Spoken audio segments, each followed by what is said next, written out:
तृतीय दिन। तीसरे दिन हम आचार्य पद की आराधना करते हैं। आचार्य पद को तीर्थंकर के समान कहा गया है। तीर्थयर समसूरी। तीर्थंकर के समान आज साक्षात तीर्थंकर भगवंत विचरण नहीं करते हैं, तो हमें आचार्य भगवंत को तीर्थंकर के समान ही मानना चाहिए। उसी तरह से हमें सेवा और भक्ति करना चाहिए। और ऐसे ही पंचाचार के आराधक, 36 गुण के धारक,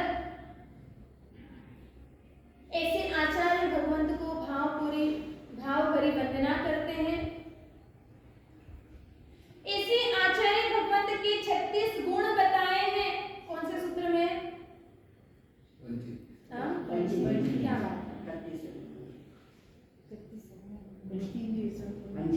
अब बताया इसलिए याद आया। हाँ, आचार्य के 36 गुण बताए हैं। पंचेंद्रिय संवर्ण, क्या शब्द कहा है? पंचेंद्रिय संवर्ण, 5 इंद्रियों का संवरण यानी वश में करने वाला। पंचेंद्रिय संवर्ण तह नव विह ब्रह्मचर्य, क्या बताया है? 9 प्रकार के ब्रह्मचर्य को धारण करने वाले और उनकी ब्रह्मचर्य की युक्तियों का पालन करने वाले।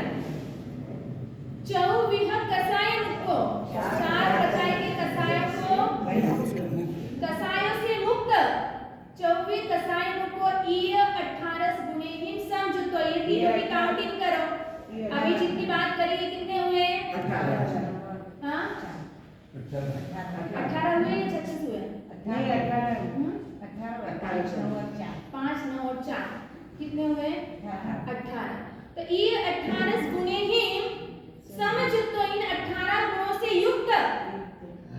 अभी 18 बताइए, 36 नहीं, आधे में, क्योंकि हमको थोड़ी श्वास स्टेप चढ़ते हैं तो 4 स्टेप के बाद में 1 2 4 6 माला चढ़ना हो तो 1 माला चढ़ने के बाद में हम थोड़ा सा आराम करते श्वास लेते हैं कि जब कभी श्वास न भरा जाए, इसलिए थोड़ा आराम करते हैं। इसलिए हमारे ज्ञानी गुरु भगवंत ने भी 36 गुण बताने के बीच में अपने को 18 गुण बताने के बाद में क्या कर दिया? स्टॉप।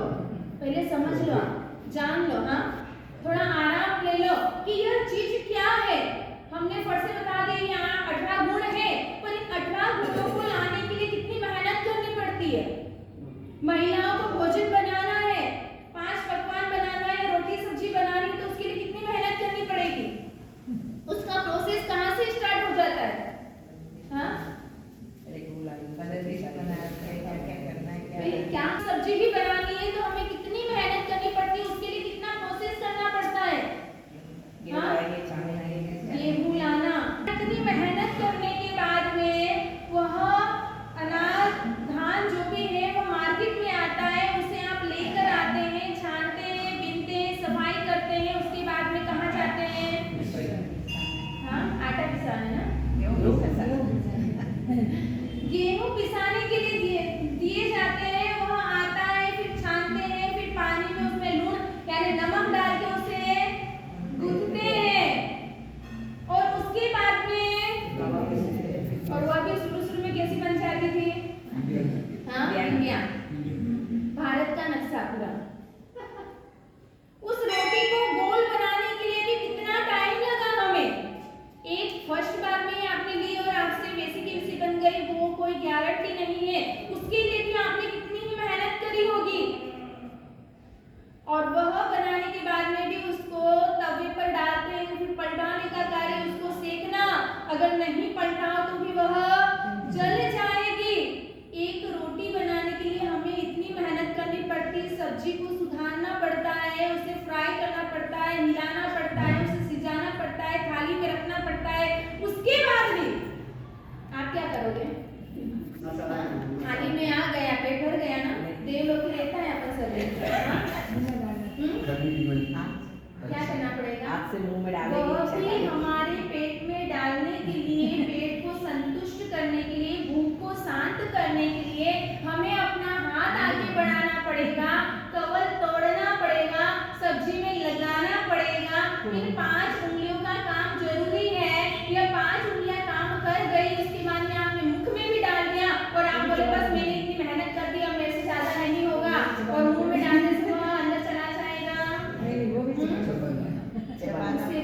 चबाना पड़ेगा। लेकिन अपने खाने की पद्धति आजकल कैसी हो गई है? हाँ, तू जा में, तभी आज अपने शरीर में इतने रोग होते हैं। कितनी बार चबाने का बोला है अपने को? 28 बार लेडीज को चबाना है। कम से कम इतने कवर यानी कि अपने इतना चबाना कि वो लार बनने लग जाए, और वो लार भी हमारी बॉडी में काम करता है। मेन ताकत उसी के अंदर होती है। हम तो फट से डाला अपने मुंह में और 2-4 बार चबाया, नहीं चबाया और अंदर स्वाहा, यह इतना कम चबाएंगे तो वह हमारी होजरी पे जो मशीन रहती है उस पर ज्यादा मेहनत पड़ती है और वो जल्द से जल्द खराब हो जाती है। जितना हम यहाँ पर मेहनत करेंगे अपने दांत भी मजबूत होंगे, उसकी जो लार बनेगी खाने की वो लार शरीर में जाएगी तो वह हमारे बॉडी में वो ताकत का कार्य करेगी। एक 5 मिनट एक्स्ट्रा लगाना, लेकिन खाना एकदम व्यवस्थित खाना। कहते हैं खाना पीना चाहिए, पानी खाना चाहिए। पानी भी गट-गट करके पीते तो गट-गट करके, हाँ, पानी को भी पीना हो, बॉडी में रंजाना हो तो उसको भी एक घूंट कर करके ही पीना चाहिए। देखिए हम तो जब एकदम आखिरी यानी कि एकदम बहुत तेज प्यास लगती है तब पानी के पास जाते हैं और फिर कैसे पीते हैं? गट-गट, हाँ। एक ही सांस में पीते हो, कभी-कभी वो ऐसा पानी चला जाता है कि फिर हमारे उठला दे देता है। इतना पानी पिया हुआ भी ऐसा काम का नहीं रहता है। घूट-घूट करके पियोगे, बॉडी में रंजेगा। भले आप 4 गिलास पियोगे लेकिन फिर बॉडी में वो कार्य करेगा। और इतना भले 5 लीटर भी पी लो तो वह शरीर के अंदर कोई भी कार्य करने वाला नहीं है।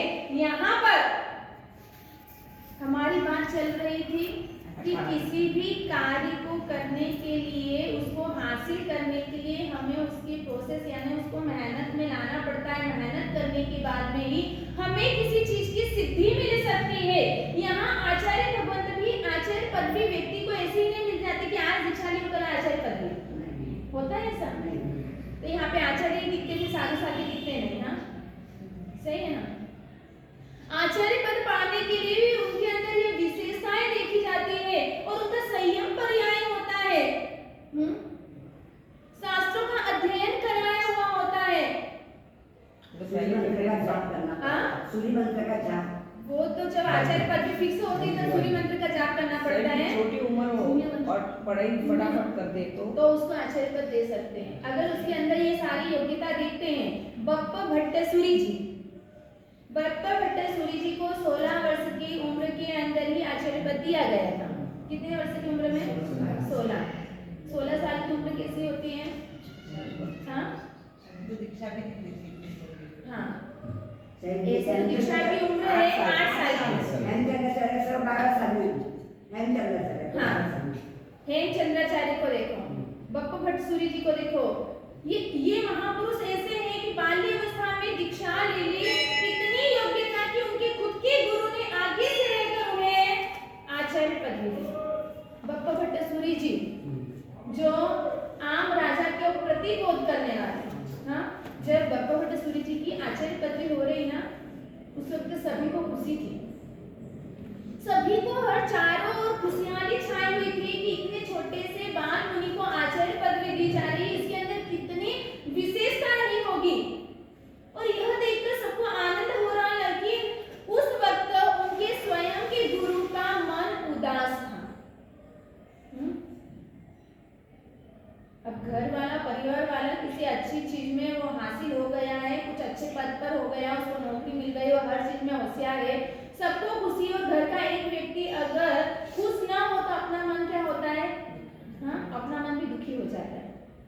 यहाँ पर खुद के स्वयं के गुरु दुखी हो रहे हैं, मन एकदम शांत है, कुछ संकल्प विकल्प चल रहे हैं। उस वक्त आचार्य पदवी की क्रिया करते करते ही बप्पा भट्टसूरी जी गुरु भगवंत के पास पहुंचे, चरण स्पर्श किए, नतमस्तक हुए और उसके बाद में अपने गुरु से कह रहे हैं कि गुरु भगवंत मेरे द्वारा कोई अविनय हो गया है या कोई ऐसा कार्य हो गया है कि जिसके कारण आपका दिल दुख रहा हो तो मुझे आप जरूर बताइए।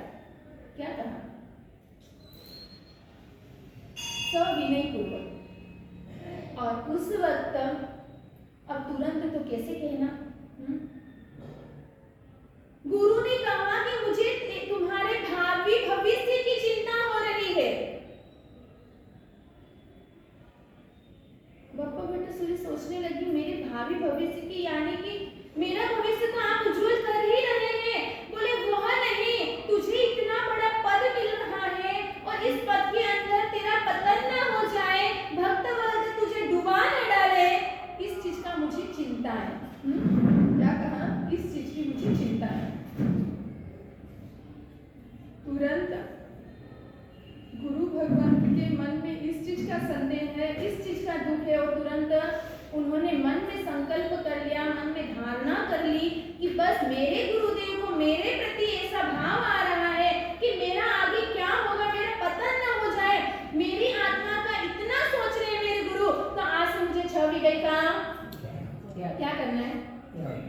6 विगई का त्याग करना है। मन को बिगाड़ने का अगर कोई कार्य करता है तो यह विगई ही करते हैं। दूध, दही, घी, तेल, गुड़, पकवान, यह हमारे मन के अंदर विकार उत्पन्न करने का कार्य करता है। एक भूखा व्यक्ति देखो, तपस्वी व्यक्ति को देखना और एकदम खा पी कर मस्त रहता है, उसके मनों के उनके परिणामों को देखना कितना डिफरेंस आता है। एक परिवार के अंदर एक लड़की की शादी हुई, शादी होते ही महीने भर के अंदर पति शांत हो गया एक्सीडेंट में। अब पूरा परिवार यही सोच रहा है, घर में सासू जी है नहीं, केवल एकमात्र ससुर जी, बहू और घर का नौकर।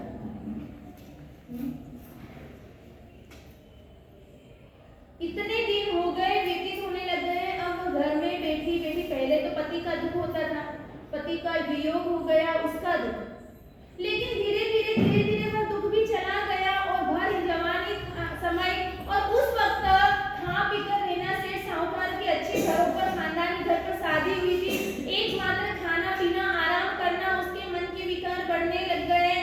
भर जवानी, और इधर जो नौकर था वह भी जवान था, उसके हलन चलन, बोलने से, रहने से, करने से ससुर जी को कुछ न कुछ शंकाएं होने लगी और उन्होंने एक दिन सोचा कि अब क्या किया जाए। किसी कारण उस नौकर को क्या किया, निकाल दिया। अब उसकी जगह एक वृद्ध नौकर को घर पे रख दिया। अब 2 दिन हुए, 4 दिन हुए, 6 दिन हुए, उसके बाद में बहू ने ससुर जी से कहा कि पिताजी ये तो बड़ा वृद्ध है, इससे कुछ भी नहीं होता है, आप किसी जवान नौकर को लाए कि फटाफट काम कर सके। तब सेठ जी ने कहा कि देख बेटा, आज तो मुझे क्या है, आज मुझे उपवास है, खाने वाला केवल एक तू ही है, कुछ भी बनवा लेना और खा लेना। पहले दिन तो ससुर जी ने बोल दिया कि मुझे उपवास है। बहू के मन के विकारों को दूर करने के लिए इस गर्भावस्था के अंदर भी ससुर जी ने उपवास कर लिया। बहू ने सोचा कुछ नहीं, मेरे लिए अब क्या ज्यादा बनवाओ, रोटी सब्जी बनवा कर खा ली। दूसरे दिन वापस हुआ तो दूसरे दिन कहा बेटा देख, आज भी मेरा उपवास है। अब वो सोचने लगी मेरे ससुर जी इतनी अवस्था में भी उपवास कर रहे तो क्या मैं नहीं कर सकती हूँ। उसने भी उपवास ले लिया। तीसरे दिन हुआ, उसने भी उपवास करा। ऐसे करते करते 2-3 दिन हुए और उसके मन के परिणाम एकदम शुद्ध होने लगे। तपस्या करने वाले व्यक्ति के मन के परिणाम बहुत शुद्ध होते जाते हैं। और उस थोड़े दिन के बाद में जब ससुर जी को मालूम पड़ा कि सचमुच में यह बिल्कुल चेंज हो गई है, उसके बाद में ससुर जी पूछने लगे आगे से कि बेटा कोई नौकर ढूंढना है। तो बहू ने क्या कहा, नहीं पिताजी जरूरत नहीं, अब तो भले ही मैं ही घर का सारा कार्य कर लूंगी, क्या काम है नौकर चाकर की, मैं स्वयं खुद घर पर फ्री बैठी हुई रहती हूँ, इसलिए मैं ही सारा कार्य कर लूंगी, मुझे किसी की भी जरूरत नहीं है। तो यह तब त्याग ऐसा कार्य करता है। यहाँ पर बप्पा भट्ट सूरी जी भी जैसे इन्होंने 6 विगई का त्याग किया और साथ में एक और अभिज्ञा लिया कि मैं भक्त जन के यहाँ की गोचरी नहीं करूंगा, क्योंकि बप्पा भट्ट सूरी जी को राज सम्मान मिलने वाला। बप्पा भट्ट सूरी जी राजाओं को प्रतिबोधित करने वाले ऐसे महापुरुष थे। राजाओं के वहां जाए और उनके सेठ साहूकार और राजाओं के घर की गोचरी करे तो उनके भी भाव उसी तरह बिगड़ जाए। उसने उन्होंने उसी वक्त प्रण ले लिया, नियम ले लिया, गुरु भगवान के सामने हाथ जोड़े कि आप मुझे अभी पचकान दे। जैसे ही कहा गुरु भगवान ने पचकान दे दिए और उसी वक्त वापस आचरण पद्य की क्रिया में संलग्न हो गए। मेरा भावी डूब न जाए। और ऐसे ही वह बप्पा भट्ट आचार्य बनने के बाद में उन्होंने आम राजा को भी प्रतिबोधित किया और आम राजा के राजसभा में प्रतिदिन बप्पा भट्ट सूरी जी क्या करते थे, जाया करते थे। कोई गुरु भगवत हो और वह ऐसी जगह पर रोजाना जाए तो क्या चर्चाएं होगी, हाँ हाँ, महाराज साहब जी कहाँ चले गए, अब उनका तो सब छोड़ दिया उन्होंने, हाँ क्या सोचेंगे हाँ, ये महाराज साहब जी को अब संयम से कोई लेना देना नहीं है, इस चीज में, इस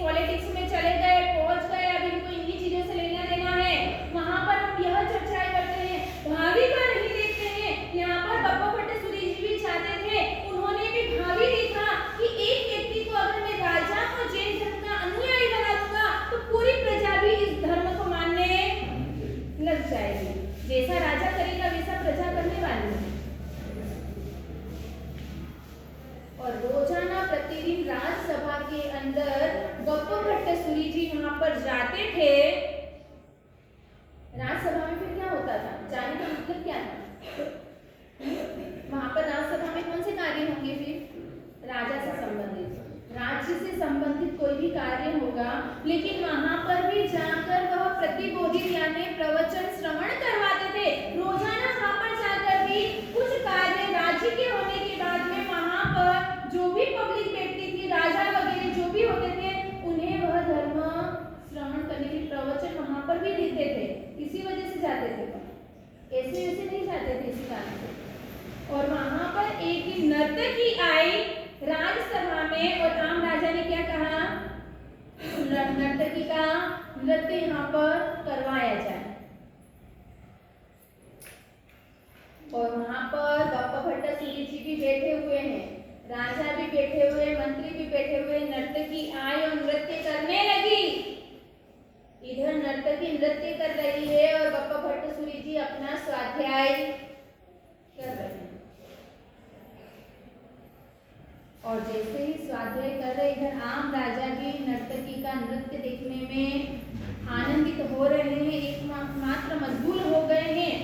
इधर बप्पा भट्टाचार्य जी भी स्वाध्याय में चढ़ते चढ़ते इतने आत्मचिंतन में चढ़ गए, चढ़ते चढ़ते उनकी जो मनोवृत्ति थी वह एक दिशा में, जहां नर्तकी नृत्य कर रही उसी दिशा में उनकी एकाग्रता, नजर उनकी उधरी चली गई और एकदम उनके भाव तो कुछ और चल रहे थे। लेकिन यह दृश्य किसने देख लिया? राजा ने देखा। राजा को लगा भले ही यह सफेद वस्त्र धारण कर लिए हैं, इसने संत बन गए हैं, लेकिन इनकी मनोवृत्ति तो अभी भी क्या है, मनोभावना क्या लग गई उनकी आम राजा की, अभी बाल्य, अभी तो युवा अवस्था है। और युवा अवस्था में ऐसा निमित्त मिले तो अच्छे अच्छे भल भलों का भी मन पलट जाता है। और उसी वक्त उन्होंने सोच लिया ये ब्रह्मचारी जरूर है बाहर से, लेकिन अंतर आत्मा से पालने वाला यह व्यक्ति नहीं दिख रहा है, क्योंकि नर्तकी की ओर उनकी दृष्टि थी, लेकिन भावनाएं कुछ और चल रही थी, आत्मचिंतन कुछ और था। और उसी वक्त जैसी राज्यसभा पूर्ण हुई, सभी अपनी अपनी जगह पर चले गए और इधर आम राजा ने नर्तकी को बुलाया और कहा कि आप बप्पा भट्टाचार्य जी के उपाश्रय में रात्रि को 10 बजे वहां पर पहुंचना और उन्हें चलायमान करने का प्रयत्न करना। क्या कहा? आम राजा बप्पा भट्टाचार्य जी के भक्त थे, लेकिन फिर भी गुरु के प्रति शंका उत्पन्न हो गई और इसलिए नर्तकी को रात्रि के समय भेजा। जैसे ही नर्तकी रात्रि के समय घोर अंधकार था, उपासना में एंट्री कर ली और तुरंत आचार्य महाराज की क्या करने लग गई, पैर दबाने लगी। जैसे ही पैर दबाने लगी, आचार्य महाराज तुरंत जाग गए, क्योंकि दिन भर की साधनाएं जो सुबह 4 बजकर उठकर जो साधनाएं करते हैं, उस साधनाओं की थकान से 10 बजे तक तो गुरु भगवंत को नींद आ जाती है। अपना उठने का और सोने का टाइम टेबल चेंज है, लेकिन गुरु भगवंत के उठने और सोने का टाइम क्या होता है? सुबह 4 बजे उठना और 10 बजे तो सो जाना। और अपना दिन कब होता है? आप तो जल्दी बता रहे हैं 8 बजे तक। 10 बजे आप जाते हैं, आजकल के बच्चों को भी 8 या 9 बजे उठाते तो चिड़चिड़ करते हैं। 9 और 10 बज जाती है, 10 बजे उठना और रात को 1 बजे सोना, यह हमारा सिस्टम हो गया है। वहाँ पर नर्तकी गई, गुरु भगवंत के पैर दबाने लगी। जैसे ही कोमल हाथ का स्पर्श देखा, आचार्य भगवंत तुरंत खड़े हो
बप्पा भट्ट कोई एक सामान्य व्यक्ति नहीं है। रात्रि इस तरह से व्यतीत हुई, वह जो वेश्या थी, जो नर्तकी थी, वह एक जगह कोने पे जाकर बैठ गई। सुबह का 4 बजे का समय हुआ, उजाला थोड़ा थोड़ा होने लगा। उस वक्त नर्तकी गुरु भगवंत के पास आकर माफी मांगने लगी कि मेरे पापों का मुझे, जो मैंने आपके हाथ जो करा है उसकी मैं क्षमा मांगना चाहती हूँ, क्षमा याचना चाहती हूँ मैं। और इसी वक्त आचार्य ने उसे क्षमा कर दिया। अब वह नर्तकी कहाँ गई? राजा के पास गई और राजा के पास जाकर सारी घटना उसने सुना दी। तुरंत जैसे ही यह घटना सुनाई, आम राजा दौड़ते दौड़ते भागते वहां बप्पा भट्ट सूरी जी के पास में आ गए और वह क्या करने लगे? वह भी क्षमा मांगने लगे और कहने लगे कि राजसभा में मैंने आपको इस स्थिति में देखा था, इसलिए मुझे मन पे डर रह गया, मुझे मन में शंकाएं सताने लगी कि क्या मेरे गुरु भगवंत भी नारी लोलुपी है क्या? इस वजह से मैंने परीक्षा के लिए आपको, आपके पास इस महिला को भेजा था।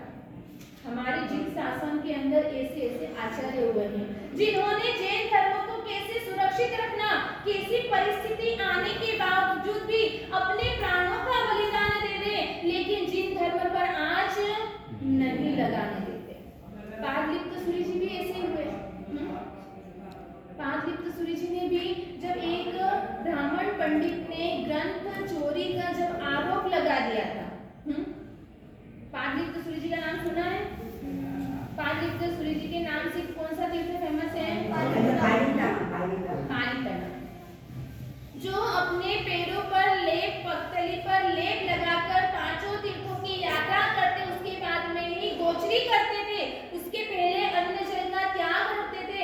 ऐसे पादलिप्त सूरी जी के ऊपर भी कलंक, एक चोरी का इंजाम आ गया था, आरोप लगा था कि इन्होंने ग्रंथ चोरी की है। और उस वक्त जिन धर्म को अखंडित रखने के लिए ऐसी जिंदी शमशान यात्रा खुद की निकलाई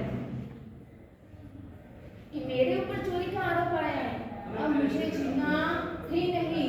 और उस वक्त शमशान यात्रा उनकी स्वयं ही निकलाई। वह तो चोर कौन था वह भी पकड़ा गया और वह कलंक भी दूर हो गया देव गुरु की कृपा से, शासन रक्षक देवी देवताओं की कृपा से। वह पादलिप्त सूरी जी के ऊपर जो आरोप आया था वह भी दूर हो गया। हमने अभी हमारे यहाँ पर सिंधु प्रकरण ग्रंथ भी चल रहा था और उसके अंतर्गत भी मोक्ष मार्ग के 21 द्वार के अंदर भी दूसरा द्वार भी कौन सा बताया था? गुरु पूजा, गुरु की भक्ति, गुरु की वियावच, गुरु की सेवा, गुरु की आराधना, गुरु का ध्यान, यह हमारे लिए मोक्ष का मार्ग वह हमें बता सकते हैं। तो ऐसे गुरु भगवान हमारे जिन शासन में ढूंढने पर मिलते हैं, ऐसे ऐसे रत्न हमारे जिन शासन में है, जिन्होंने ऐसा अद्वितीय कार्य किया है। हीर सूरी जी को देखो तो अकबर को प्रतिबोध किया, जो प्रतिदिन 1.25 शेर चिड़ियाओं की जीभ खाता था। अकबर, ऐसे अकबर को हीर सूरी जी ने प्रतिबोध किया। हेमचंद्राचार्य ने भी क्या किया? हेमचंद्राचार्य ने कुमारपाल महाराजा के द्वारा कुमारपाल महाराजा को प्रतिबोधित किया और प्रतिबोधित करने के बाद में क्या करवाया? प्रतिबोधित करके जीव दया का पालन 18 देशों में करवाया। आचार्य भगवंत है, 18 देशों में जीव दया का पालन करवाया। ऐसी जीव दया का पालन भगवान महावीर भी श्रेष्ठ महाराजा से नहीं करवा पाए। करवा पाए थे? सबसे ज्यादा जीव दया का पालन हेमचंद्राचार्य ने कुमारपाल के द्वारा करवाया। तीर्थंकर जैसी तीर्थंकर की आत्मा ने भी इतना उत्कृष्ट कार्य नहीं करवा पाए जो एक आचार्य ने यहाँ पर जीव दया का पालन करवा दिया। आचार्य भगवान तीर्थंकर की आत्माएं समय पर रहेगी, लेकिन इस शासन को चलाने वाले एक आचार्य भगवान गुरु भगवंत ही है। हमारे सिद्ध चक्र की आराधना में 2 दिन देव धर्म की आराधना करते हैं, देव तत्व की, 2-3 दिन गुरु तत्व की करते हैं और 4 दिन धर्म की आराधना होती है। देव से बढ़कर गुरु है और गुरु से बढ़कर धर्म है, इसलिए देव के 2 दिन, गुरु के 3 और धर्म के 4। अगर धर्म नहीं होगा तो गुरु भी हमें कौन सा धर्म बताएंगे, इसलिए धर्म की मुख्यता भी अधिक ज्यादा बताई है। तो ऐसे गुरु हमारे पीले वर्णीय होते हैं, पीले कलर के होते हैं, 36 गुण होते हैं। और पीला कलर किसका प्रतीक होता है? आचार्य का तो कलर होता है पीला, पर पीले कलर में क्या विशेषता देखी जाती है? सूर्य यानी आचार्य, एक आकर्षण होता है। पीले कलर में एक आकर्षण होता है। सूर्य भी, जब सूर्य भी उदित होता है, उदय होता है, तब सूर्य की भी किरणें कैसी निकलती है? अग्नि की तरह पीली केसरिया वर्णी निकलती है, तो वह हमको अपनी ओर आकर्षित करते हैं। सोने का कलर भी कैसा होता है? सोने का कलर भी पीला होता है, और सोने की भी विशेषताएं बहुत होती है। हाँ, सोना गुरु होता है, गुरु यानी मूल्यवान होता है। सोना कोई आपको रास्ते में नहीं मिलेगा, लोहे का टुकड़ा मिल जाएगा, लेकिन सोने का टुकड़ा आपको इच्छा ही होगी कि आज मैं रास्ते में चल रहा हूँ, मंदिर जाते जाते मुझे कोई सोने की बाली मिल जाए, रिंग मिल जाए, तो मिल जाएगी? नहीं मिलने वाली। लेकिन लोहे की कोई भी सली, तार वगैरह आपको मिल जाएगा, क्योंकि सोना मूल्यवान होता है, गुरु होता है, गुरुत्व होता है उसके अंदर, यानी कि एक मूल्यता रखती है। सोने के अंदर कभी जंग नहीं लगती है। सोने के अंदर कभी जंग लगते हुए देखे आपने? सोना भले कितने भी समय तक, कितने ही वर्षों का पड़ा होगा आपकी तिजोरी के अंदर, लेकिन सोने पर कभी भी जंग नहीं लगता है। लोहे की कोई आपके घर पर वस्तु हो, अगर आपने उसका यूज नहीं किया हो तो पड़े पड़े भी क्या हो जाएगा, या पानी का स्पर्श हुआ तो वो पड़ा पड़ा ही जंग लगकर पूरा सड़ जाएगा। लेकिन सोने पर कभी जंग नहीं लगती है। सोना जो होता है वह विनयी होता है। कैसा होता है? विनयी होता है। उसको जैसा डालो ना वैसा ढल जाता है। देखा है ना आपने? सोने का एक टुकड़ा हो, सोने का अगर चेन बनाना तो चेन का रूप भी ले लेगा, कंगन बनाना तो कंगन का रूप भी ले लेगा, बाली बनाना तो बाली का रूप भी हो जाएगा। जो बनाना चाहे वैसा रूप वह ढाल लेता है, क्योंकि उसके अंदर विनय रहा हुआ होता है। जैसा आप करवाना चाहते हो वैसा वह हो जाएगा। तो ऐसे ऐसे गुण इस सोने के अंदर भरे हुए हैं। ये इस सोने का भी कलर पीला है, और मेरे गुरु भगवंत, मेरे आचार्य भगवंत का कलर भी पीला ही होता है। पीला कलर परिपक्वता का प्रतीक होता है। कोई भी आम की सीजन हो या पपीता या कुछ भी हो, जब तक वो ग्रीन होता है तब तक वो खाने लायक नहीं होता है। आम की सीजन में आप देखना, केले कितनी ही लटकती होगी, जब ग्रीन निकल रहती है तब उसको इतना व्यक्ति तोड़ता नहीं है। जैसे ही लाल हो गया फिर उसके अंदर क्या आ जाता है? मिठास आ जाता है। हाँ, पीला होने के बाद में ही उसके अंदर एक मिठास आ जाता है, खाने की इच्छा होती है, मुख में पानी आ जाता है। अभी मत लाना, हाँ अभी आम चल रहे सबके। हाँ, पानी बने अभी आम आते होंगे तो लाओगे ना? नहीं आते ना? अच्छा, तो ऐसे उसके अंदर भी जैसे ही परिपक्वता आती है, पीलापन आता है, उसके अंदर मिठास आ जाती है, कोमलता आ जाती है। आचार्य भगवंत भी साधु के बाद में क्या बनता है? वह किसी ऊंचे पद पर उसे पन्यास उपाधि बना के जब आचार्य पदवी दी जाती है तो उसके अंदर भी परिपक्वता का गुण आ जाता है। वह इतना परिपक्व हो जाता है कि उस चतुर्विध संघ को किस तरह से चलाना, उसके अंदर सारी चीजें आती। आचार्य भगवंत की इसीलिए दोनों आंखों के अंदर, एक आंख के अंदर लाल लाल ज्वालाएं दिखेगी तो एक के अंदर करुणा दिखेगी। अगर कोई शिष्य वह जिनाज्ञा का भंग करता हो, गलत मार्ग पर चल जाता है तो उसकी आंखें दिखाकर वह उसे दंडित कर देता है, उसे शांत कर देता है, उसे समझाता है, और दूसरी आंख से वह उसमें प्रेम बरसाता है, उसे सांत्वना देता है, उसे संतोष देता है। वह कहता है कोई बात नहीं, आप उससे गलती हो गई, आईना तो गलती मत करना। जिस तरह से आप अपने परिवार में बच्चा कोई गलत कार्य कर देता है, बच्चा है घबरा रहा है, डर रहा है, आपको बता नहीं रहा है, तो उसके लिए आप क्या करोगे? पहली बार वह आया, गलत कार्य हो गया, आपको मालूम पड़ गया, मालूम पड़ने के बाद में आप उसको बहुत मारोगे।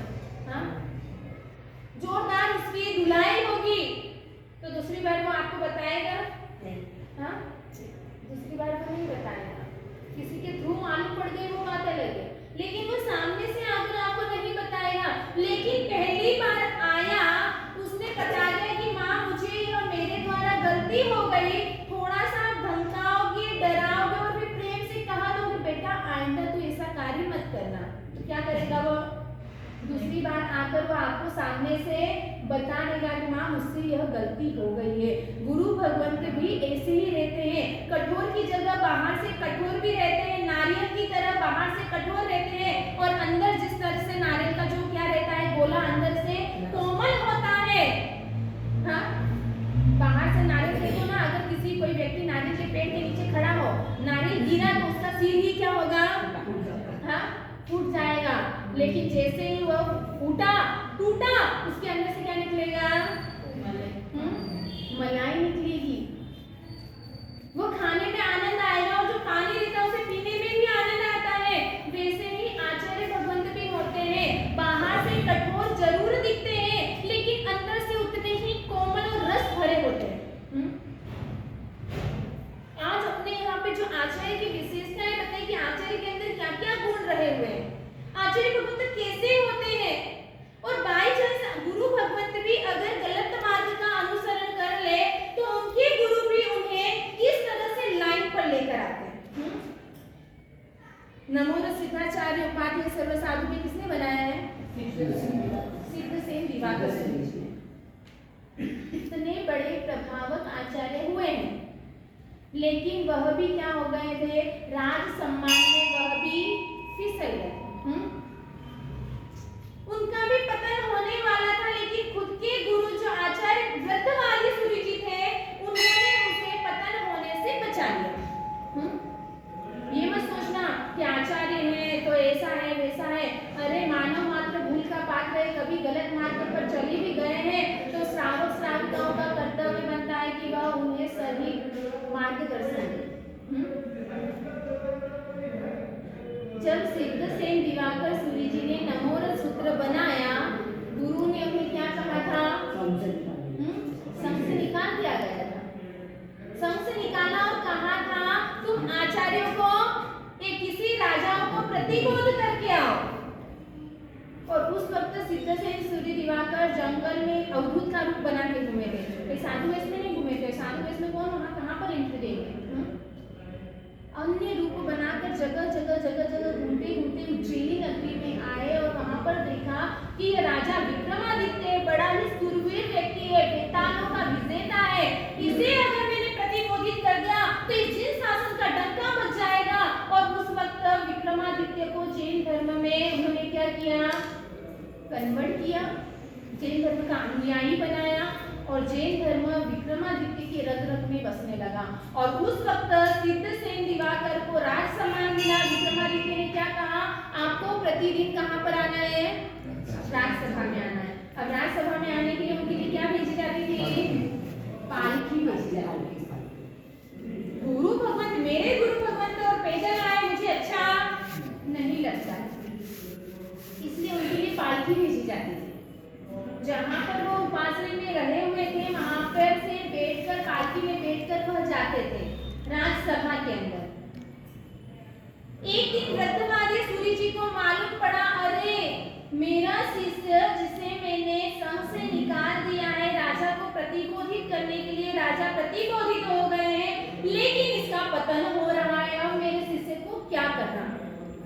गुरु भगवंत की उम्र भी थी, नाम था व्रतवादी सूर्य जी, वृद्ध तो हो ही चुके थे, लेकिन सिद्धसेन दिवाकर को प्रतिबोधित करने के लिए स्वयं वहां पर पहुंच गए।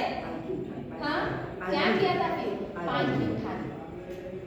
जो चार चार व्यक्ति जो पालकी उठाते थे, एक बार गुरु भगवंत स्वयं वहां पर आए और उस पालकी उठाने वाले को एक को हटाया और कहा ये मुझे उठानी है। उन्होंने स्वयं ने उठाए। अब वह वृद्ध थे, पालकी क्या हो रही थी? डगमग हो रही। और उसी वक्त पालकी के अंदर बैठे हुए सिद्धसेन दिवाकर सूर्य जी ने क्या कहा? क्या कहा? स्कंद बाधित। क्या कहा?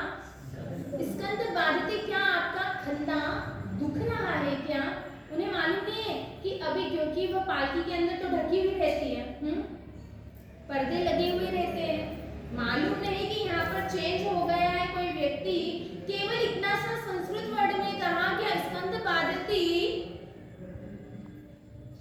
तुरंत वहां से जवाब आया स्कंद बाधती नहीं, बाधते जो तू कह रहा है, क्योंकि वहां पर उन्होंने बाधती की जगह बाधते की जगह बाधती कर दिया, जो उच्चारण होना चाहिए गलत कर दिया। और उसी वक्त जैसे ही बाधते सुना, सिद्धसेन दिवाकर सूर्य जी ने सोचा कि यह मेरी गलती निकालने वाला इस दुनिया में कोई भी नहीं हो सकता। हो सकता है एकमात्र अगर कोई गलती निकाल सकता तो मेरे गुरु ही निकाल सकते हैं। तुरंत पालकी रोकी और देखा कि अरे यह तो मेरे गुरु भगवंत है। तुरंत उनका दिमाग, हाँ, उस वक्त प्रतिवादी सूर्य जी ने कहा कि यह क्या कर रहा है, साधु जीवन में यह राज सम्मान योग्य नहीं है, राज सम्मान साधु साधु के लिए योग्य नहीं है। राज सम्मान का त्याग होता है। गुरु भगवंत को तुझे प्रतिबोध देने के लिए भेजा था और तेरा खुद का पतन हो रहा है, इसलिए आज मुझे यहाँ पर आना पड़ा। गुरु से वहीं पर प्रायश्चित मांगी, दंड लिया। ऐसे होते हैं हमारे आचार्य। गुरु खुद आचार्य, शिष्य को खुद को आचार्य बनाया, लेकिन फिर भी कहीं पर डूब जाए तो बचाने का कार्य मेरे गुरु भगवंत करते हैं। ऐसे ही चतुर्विध संघ का अगर संस्थापक होते हैं तो वह आचार्य भगवंत होते हैं। आचार्य भगवंत ही शासन में कोई भी आपत्ति आ जाए तो उसका निराकरण करने वाले आचार्य होते हैं। और ऐसे ही आचार्य भगवंत इस जैन शासन में, इस जैन धर्म की कोई अवहेलना न करे, जैन धर्म का प्रचार गलत न फैल जाए, इसीलिए महीना